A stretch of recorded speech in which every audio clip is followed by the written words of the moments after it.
nós vamos falar sobre unção com óleo, porque é tão importante esta prática do Evangelho. Nas igrejas nós vemos que muitas vezes você vai buscar uma oração e o teu pastor coloca óleo na sua cabeça, impõe as mãos e te abençoa. Então, o porquê que esse ato profético é tão importante? Para começarmos a aula, vamos definir o que é unção com óleo. Unção com óleo é a consagração de indivíduo ou objeto com um propósito espiritual específico. Consagração é declarar espiritualmente que o objeto ou pessoa é diferenciado, marcado com autoridade, purificado e até melhorado. Ser sagrado é ser separado deste mundo. Então você viu aí que o óleo é a representação de uma consagração. Então você separado do mundo, você distante, você diferente de qualquer aspecto humano. E obviamente através da imposição da oração, que é a manifestação da fé, então a pessoa ela recebe autoridade, ela recebe capacidade espiritual que vai diferenciá-la no mundo espiritual. Então é importante entender que a marca do óleo era uma marca de diferenciação e, é claro, da manifestação do Espírito Santo de Deus através dessa marca. Consagração é uma palavra muito interessante, muito importante e aparece muitas vezes na palavra de Deus, não é, Bispo G?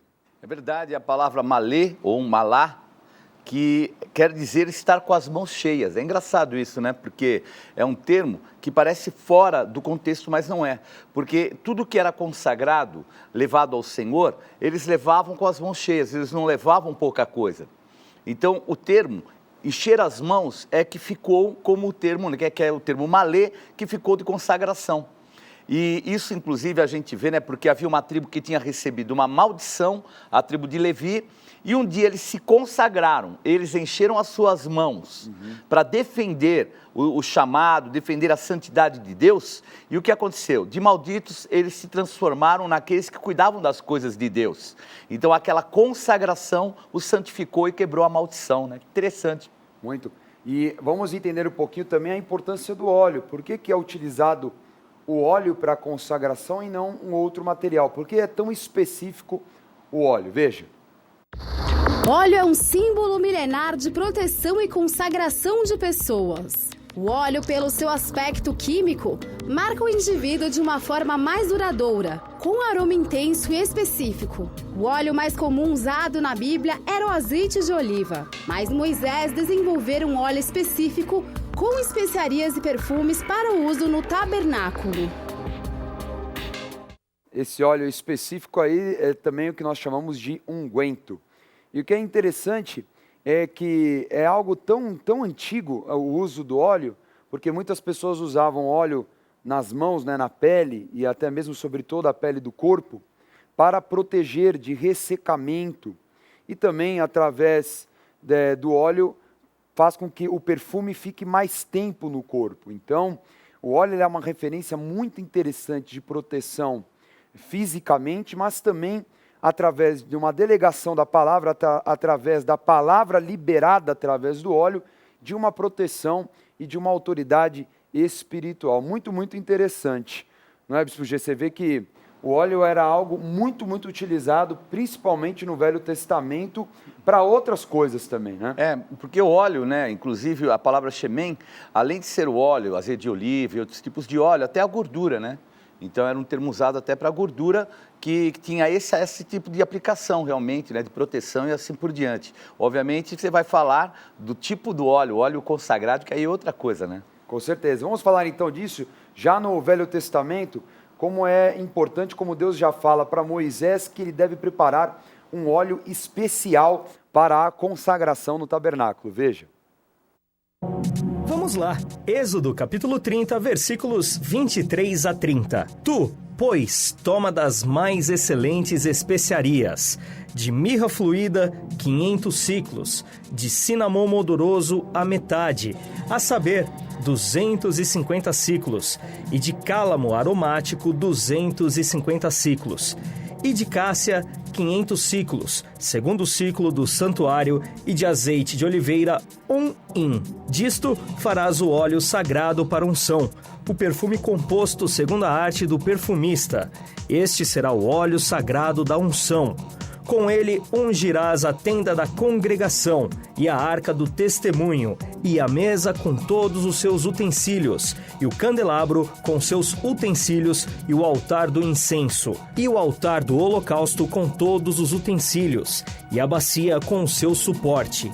Assim consagrarás estas coisas, para que sejam santíssimas. Tudo o que tocar nelas será santo. Também ungirás Arão e seus filhos, e os consagrarás para que me oficiem como sacerdotes. Você observa que Deus determinou a Moisés a produção de um óleo muito específico, né? Um unguento muito específico. E ele tem um aroma extremamente forte. Então ele é um aroma que caracterizava aquela consagração, também espantava insetos e coisas do gênero. E é impressionante porque nós vemos no Antigo Testamento a utilização de 2 tipos de óleo. Esse óleo, como nós lemos agora na palavra, um óleo específico de consagração dos utensílios para a prestação de cultos, também para ungir os sacerdotes, e o próprio azeite de oliva, o azeite que era utilizado para a consagração de reis e consagração de autoridades espirituais. É tão interessante que nós vemos até mesmo no Novo Testamento a utilização do azeite. É muito interessante que o Bispo G falou agora há pouco sobre Shemen, né? E que dá origem também a um outro nome importante sobre azeite, né, Bispo G? É verdade, né? No grego é usado o termo elaion, então é um óleo voltado, é o azeite em si. Agora esse óleo que foi falado com especiarias, inclusive nós num determinado ano, não lembro muito bem o ano, mas nós fizemos, reproduzimos igualzinho. E foi uma experiência fantástica, né? Porque o aroma dele, inclusive, em algumas pessoas, onde esse óleo tocava, ficava até meio avermelhado, assim, daquilo que era a essência. Foi, assim, um tempo maravilhoso também de reprodução daquilo que foi feito no Antigo Testamento, né? O mover apostólico. Com certeza.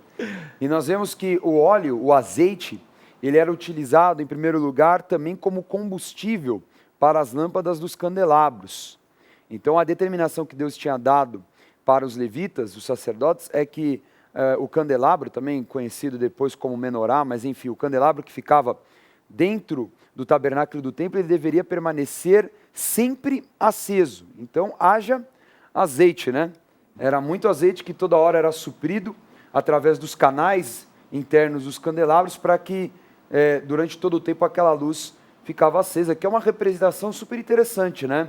Do fogo do Espírito Santo, a chama viva no teu interior, que fica acesa, ela fica viva através do óleo, da unção, né? Daquilo que é a manifestação do Espírito Santo. Amém. Além de interessante a gente ver o que é a consagração, né? Porque esse óleo, né, o Shemen Kodesh, óleo sagrado, porque Shemen seria um óleo, ou o próprio óleo que usaria para várias funções. Mas quando ele era consagrado, aí é que era o diferencial. Eu estava lendo até, muito curioso, porque como eram consagrados todos os itens que tinham ali dentro do tabernáculo, por exemplo, se algo quebrasse, vamos dizer, você tinha uma peça e ele quebrasse, você não podia jogar fora.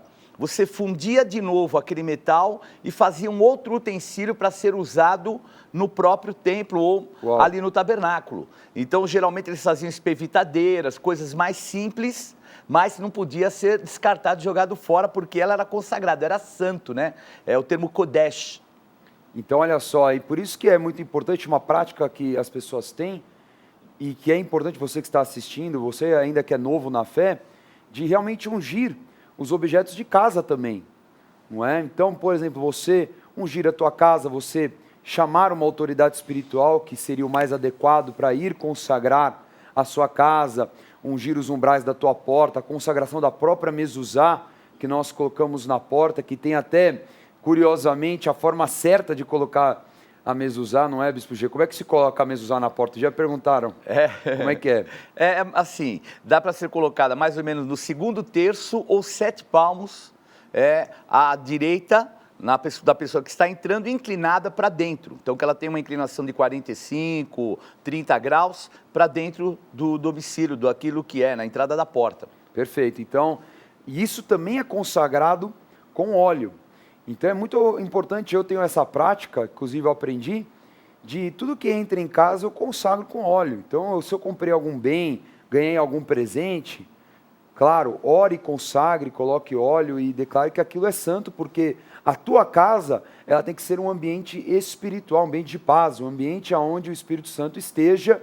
E é claro, vai haver um conflito no mundo espiritual quando tem alguma coisa consagrada a demônios na tua casa, não é? Então, essa prática precisa ser contínua na tua vida, de você consagrar os seus bens, os seus objetos, consagrar os teus filhos, não é? Muitas vezes nós vemos aí festas, situações que acontecem no dia a dia, muitas vezes está enfermo, tudo isso é corrente à prática de você colocar o óleo, você liberar uma palavra e ali colocar a proteção do Espírito Santo de Deus, tanto sobre um indivíduo como sobre um objeto. O óleo também era usado, como nós lemos, para consagrar utensílios do santuário de adoração. Então o bispo falou da questão do Kodesh, né, que é ser consagrado, ser separado, então não poderia ser reutilizado. Então era um objeto diferenciado de tudo que existia ali no povo de Israel. Então nós vamos ler agora, só para você entender, Levítico capítulo 2, versículos 1 a 2. Vamos lá, Levítico capítulo 2, versículos 1 e 2. Quando alguma pessoa fizer oferta de manjares ao Senhor, a sua oferta será de flor de farinha. Nela deitará azeite e sobre ela porá incenso. Levá-la aos filhos de Arão, os sacerdotes, um dos quais tomará dela um punhado da flor de farinha e do seu azeite como todo o seu incenso, e os queimará como porção memorial sobre o altar. É oferta queimada de aroma agradável ao Senhor. Então olha o detalhe, se a gente está falando que era algum objeto que era separado, consagrado, então não poderia ser utilizado para mais nada, é a mesma forma como Deus trata as nossas ofertas. Então aquilo que nós entregamos ao Senhor é dele, não de forma alguma pode ser tomado como algo que ainda pertença a nós ou que nós temos direito de reaver. Então passa a ser permanentemente do Senhor. Então nós vemos que em terceiro lugar era utilizado o óleo para a consagração de ofertas, principalmente como nós vemos as ofertas de manjares, porque era entregado também o alimento, não é, na casa do Senhor. A oferta de manjares, ela tinha assim até um dado assim especial, né? Ela é chamada minchá, que era dádiva, presente. Então, não era somente uma oferta, algo que era algo obrigatório, mas a pessoa dava do seu melhor ao Senhor. Então, por isso que é chamada de manjares. Então, era ligada mais a cereais, ao preparo, a um bolo, alguma coisa que era feita, mas numa atitude de dádiva diretamente ao Senhor. Muito interessante isso também. Muito legal. Vamos ver agora 1 Samuel 16.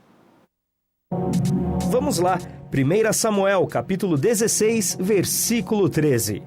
Tomou Samuel do chifre do azeite e o ungiu no meio de seus irmãos. E daquele dia em diante, o Espírito do Senhor se apossou de Davi. Então, em quarto lugar, o óleo também era utilizado na consagração de autoridades. Tanto autoridades humanas, como nós vimos aí o rei Davi, como autoridades espirituais. Então, quando era ungido um profeta, vamos dar o exemplo, quando Deus falou para Elias, ali em 1 Reis 19, você vai ungir o rei Azael, que era uma autoridade humana, Jeú também, autoridades, reis, tanto em Israel como na Síria, e também vai ungir a Eliseu, que era um profeta, uma autoridade espiritual. E nós vemos nessa passagem a unção do rei Davi, a importância de deitar o azeite sobre a cabeça, e a partir daquele momento, o termo é tão interessante, o Espírito Santo se apossou, né? A partir daquele momento, fazia parte continuamente de Davi. Então, olha como é interessante a importância de tudo que é feito de consagração para a autoridade delegada, ela precisa ter o derramamento do óleo. Não é à toa que Jesus é chamado de Messias, a palavra Messias vem disso também, né, Bispo G? Vem de ungido, né? Então, mexá é a palavra unção. ela é tirada do Antigo Testamento com essa função.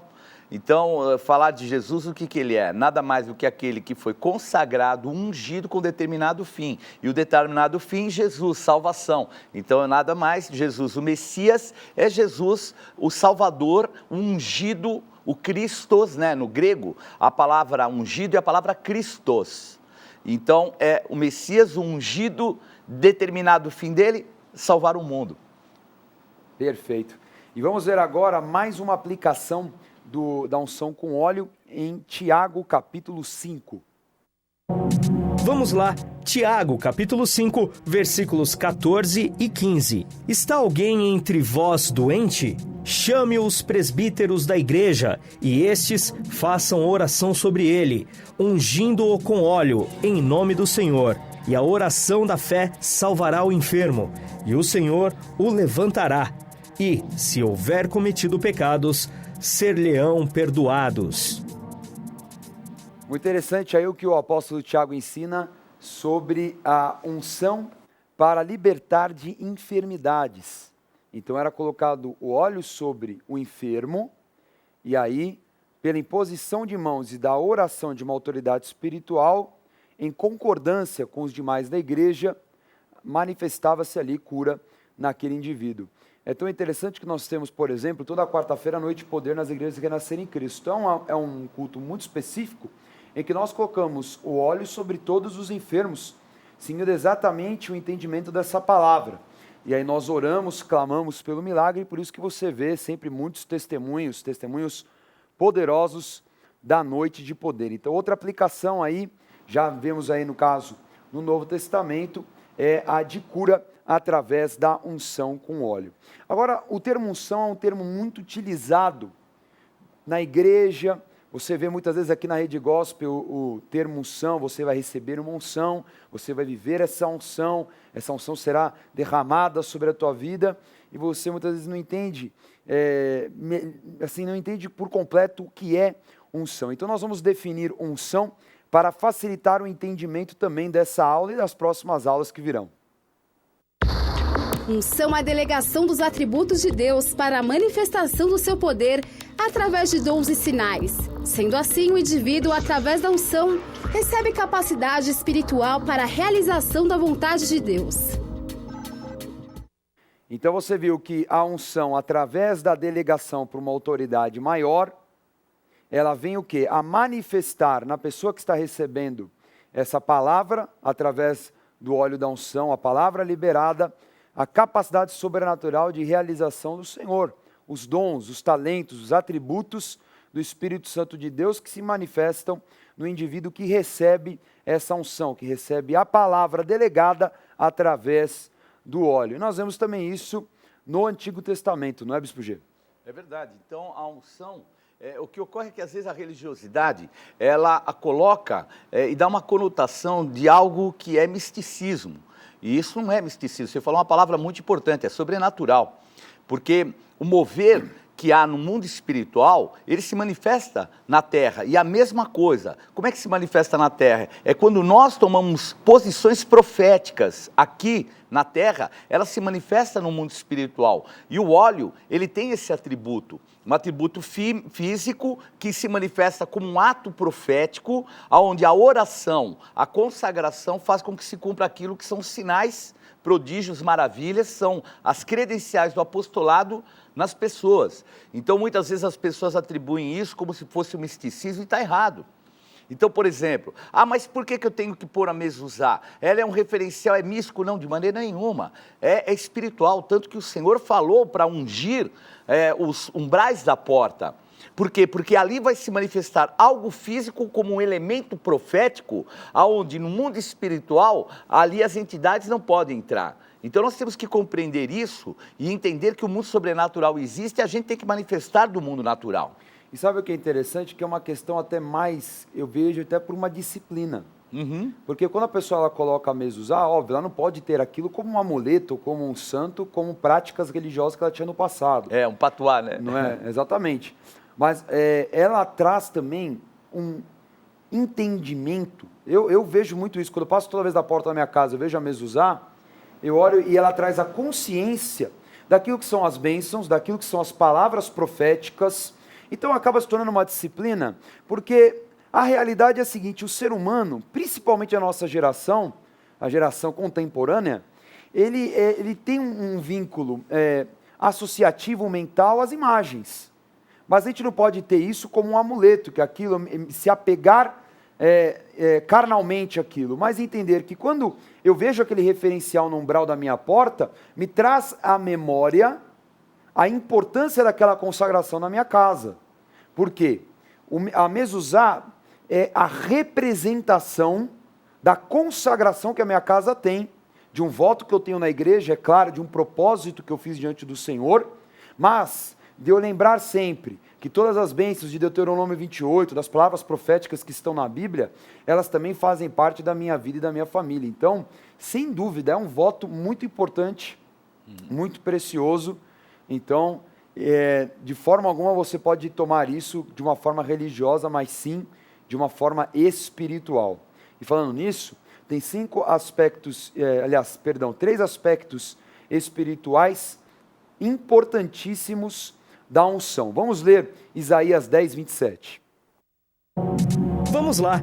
Isaías capítulo 10, versículo 27. Acontecerá naquele dia que o peso será tirado do teu ombro e o seu jugo do teu pescoço, jugo que será despedaçado por causa da gordura. Então, o primeiro aspecto que nós vemos aí é que a unção, ela quebra todo o jugo. Bispo G, o que é jugo?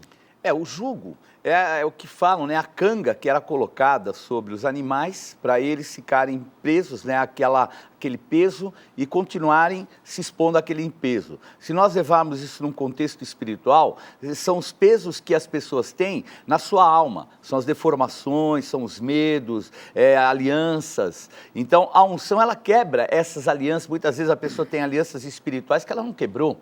E, de repente, a unção, ela quebra esse vínculo, esse jugo que tem embaixo de entidades espirituais que exercem um domínio, um peso sobre elas, né? O termo jugo é um termo peso.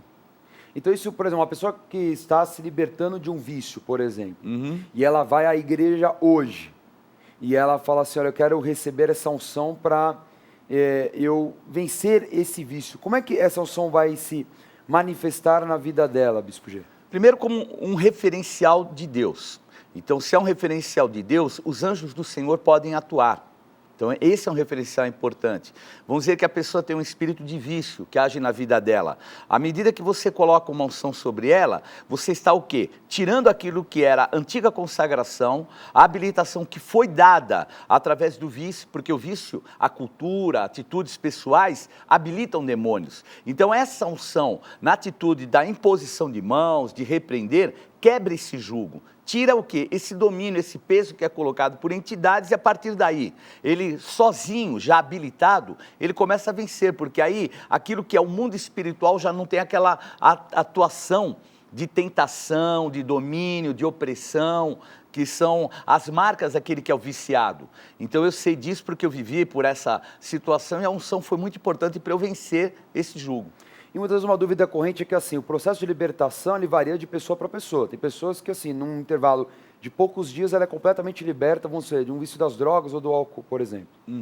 Mas tem pessoas que demoram meses, né? Tem gente que às vezes para largar o cigarro, largar o álcool, demora muito tempo. Ela pode nesse processo receber várias vezes a unção ou uma unção é suficiente ou então assim, só pode receber a unção, não pode ser mais do que uma. Não, ela pode receber, porque a unção ela permanece, mas o que acontece? A pessoa pode se desabilitar.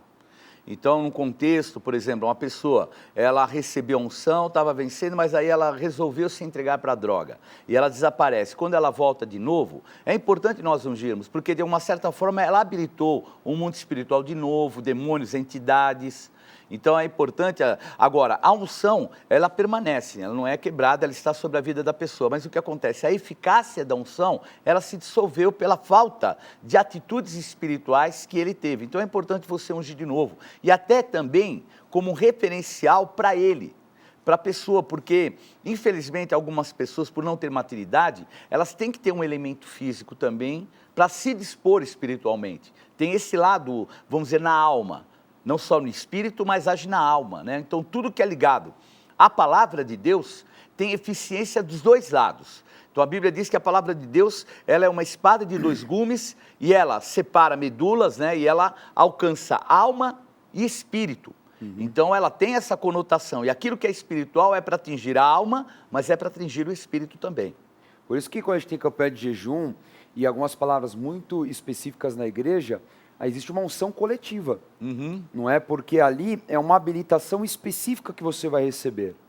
Então, por exemplo, vamos falar de uma consagração de uma campanha de jejum. Nós ungimos no primeiro dia e no último. Então, é uma unção específica para consagrar o tempo do jejum que vai acontecer, e a outra é a unção da constituição, de encerrar esse ciclo de jejum e falar que tudo aquilo que foi liberado, a pessoa está se apropriando, está sendo constituída, está se habilitando completamente. Se você vê como o mesmo óleo da unção, mas com objetivos diferentes. E é interessante sobre a habilitação, porque assim, às vezes a pessoa ela recebe uma unção e de repente não acontece aquilo que deveria acontecer. Aí as pessoas falam, poxa, foi culpa da unção? Ou a pessoa que ungiu, o que aconteceu? Mas eu vou dar um exemplo, o que é habilitação? Então todos nós temos, né? Quem dirige tem carta de habilitação, ou deveria ter. Mas tem pessoas que têm carta de habilitação e não dirigem. Porque não se dispõe a dirigir. Quer dizer, está habilitada, mas não dirige. E, pelo contrário, tem pessoas que dirigem e não têm habilitação para dirigir. O que vai acontecer? Se um policial as prender, não tem desculpa. Não, eu dirijo muito bem, eu dirijo desde os 13 anos. Não, teu carro vai ficar retido porque você está sem habilitação. Então, não adianta a unção se a pessoa não se habilita, e também é importante que a pessoa seja ungida para que a habilitação se manifeste. Porque tem pessoas que falam, não preciso do óleo. Precisa. Com certeza precisa, para ter esse referencial diante do mundo espiritual. E na verdade é interessante até na unção de Davi. Acho que Davi é um exemplo interessantíssimo disso, porque ele tinha uma unção de rei, mas ele não tinha naquele momento a condição de ser rei. Porque havia um rei vigente, que era o rei Saul. E também porque ele não estava preparado para ser rei. E era na verdade uma unção que o liberou a um tempo de conquistas de habilitações para ser depois ungido em Hebrom, em 2 Samuel 5, para ser constituído. Então são duas unções diferentes. Verdade. Uma unção que o habilita a viver um ciclo de preparação, então como se eu tivesse iniciado um jejum.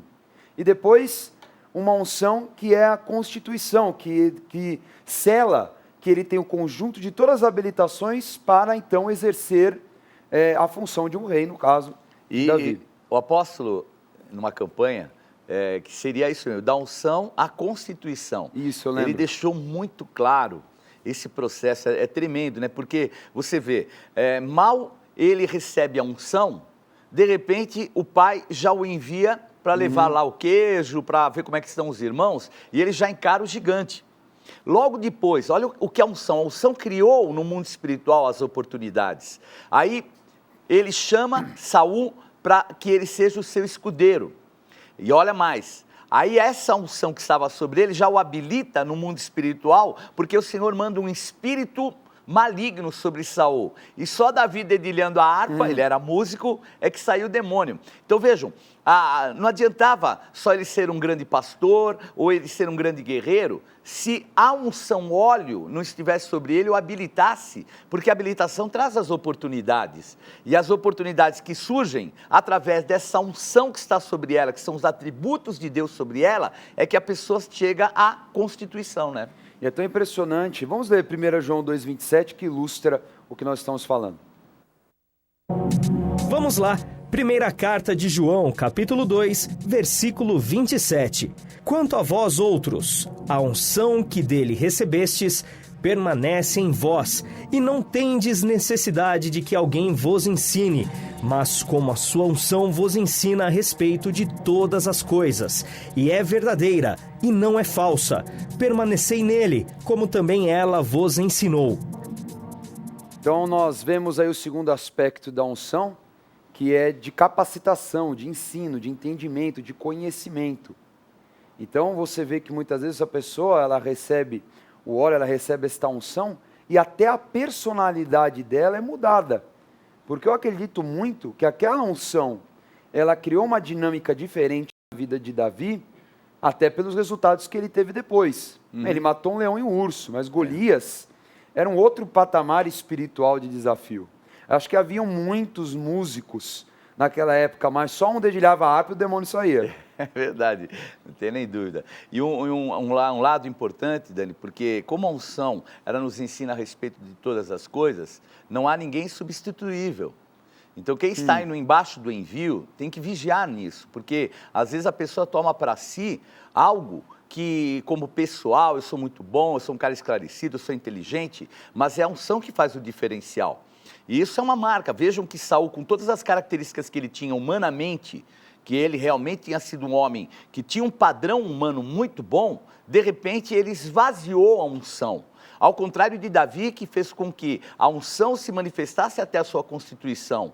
Então a unção vamos dizer, de Saul não foi tirada, tanto que Davi não queria tocar no ungido de Deus, mas ela se esvaziou pelo elemento espiritual, porque ele já não buscava o Senhor, ele buscava subterfúgios humanos, ele buscava aquilo que era a sua condição humana, e a condição humana não fazia o que a unção iria manifestar. Com certeza.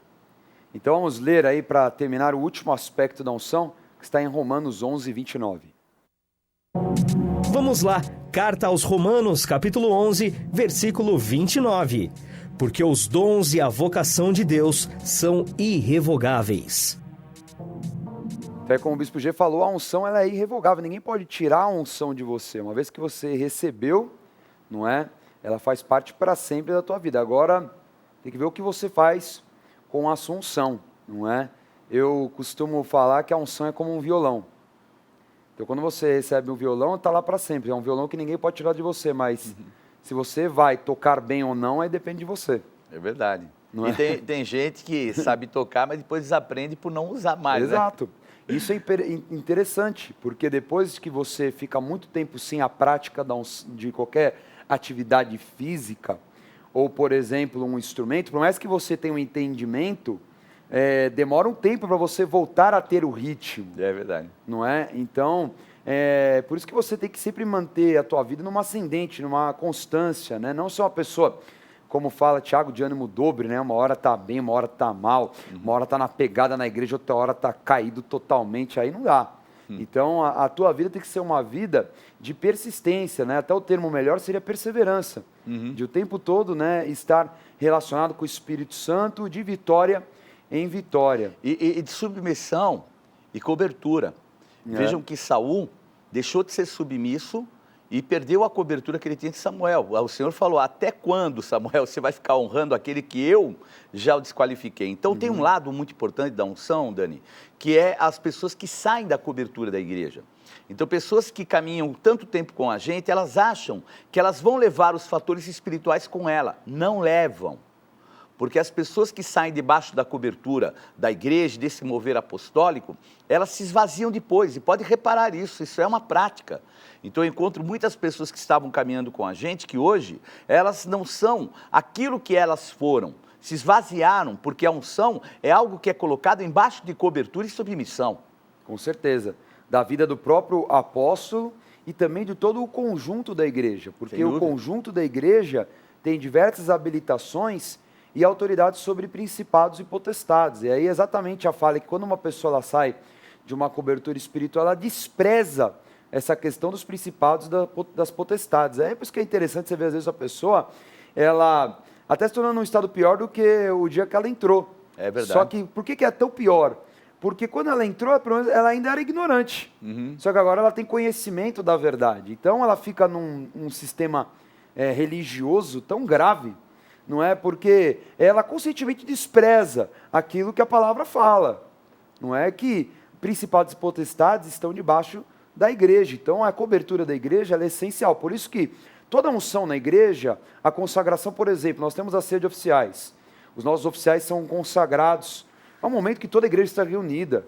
É um momento que o apóstolo ele delega a unção sobre aquele oficial, sobre o pastor, sobre o bispo, sobre quem for, com toda a igreja reconhecendo aquela unção. Então, é muito importante entender o quão a unção ela está diretamente conectada à autoridade da igreja. É porque, se nós percebemos, né, Lúcifer, ele se esvaziou daquilo que era sua unção como um querubim, a ponto de ele, ali numa guerra espiritual, está no livro de Judas, ele tem que se submeter a um arcanjo, que numa hierarquia ele seria inferior.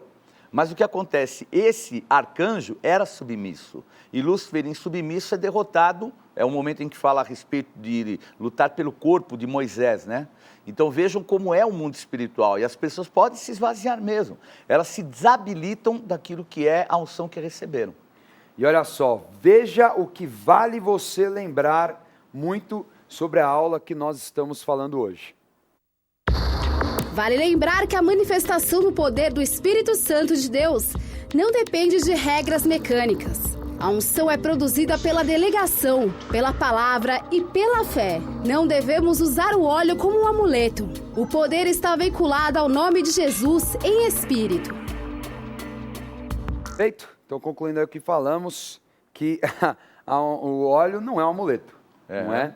Mas é algo importantíssimo e é um símbolo material daquilo que espiritualmente há de se manifestar. Vamos agora recapitular a aula de hoje. A palavra que... Hoje estudamos sobre a unção com óleo, que é a delegação dos atributos e autoridades de Deus através da consagração do indivíduo com óleo e imposição de mãos. O óleo é um símbolo milenar de proteção e consagração. O óleo era usado como combustível das lâmpadas dos candelabros para a consagração de utensílios do santuário de adoração, para a consagração de ofertas, para a consagração de autoridades e para clamar por cura dos enfermos. Concluímos falando sobre resultado da unção, capacidade sobrenatural conferida por Deus ao homem, que quebra todo jugo satânico, reveste o homem de conhecimento e é irrevogável, eterna. Então essa foi a aula de hoje. O Bispo G estava comentando das ceias oficiais. Meu Deus, foi assim impressionante. E a gente percebe que foi uma unção especial, porque já no domingo ela se manifestou na minha vida, foi algo assim impressionante. O que o apóstolo nos trouxe sobre portas, né, portas apostólicas e espirituais, aquilo que nós recebemos, é tremendo. E quando a gente se abre para esse mover, meu Deus, é demais, né? E vivemos isso e temos certeza que você tem muitas unções para viver e receber ainda. É verdade, por isso que é tão importante participar de cada Santa Ceia de oficiais, dos cultos, das campanhas de jejuns, de tudo isso, porque cada um desses momentos tem uma habilitação muito específica. Então, sempre esteja antenado na Agenda Renascer. Falando nisso, vamos ver aí o quadro Acontece. Não perca a oportunidade de se aperfeiçoar mais no conhecimento da Palavra de Deus e desenvolver seu ministério. Participe dos cursos do Centro de Estudos Apostólico. Para mais informações, acesse ceaapostólico.com.br ou entre em contato pelo telefone 11 3203 0641.